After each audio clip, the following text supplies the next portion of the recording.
நான் என் வயிற்றுலையும் நெஞ்சிலையும் சுமந்துட்டு இருக்கிற குழந்தை மேல சத்தியமா சொல்றேன். இதோ நிக்கிறாளே, இவதான் வர்ஷா.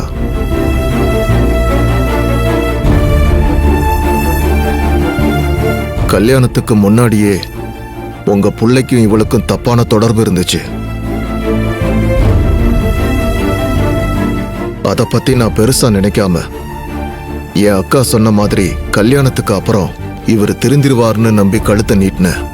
ஆனா இவர் என் கழுத்துல கட்டினது தாலி கயிறு இல்ல, தூக்கு கயிறா தான் இருந்துச்சு.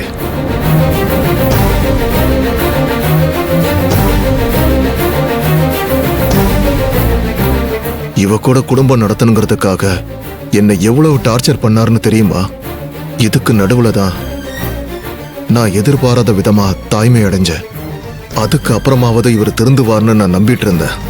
ஆனா இவர் திருந்தவே இல்லை.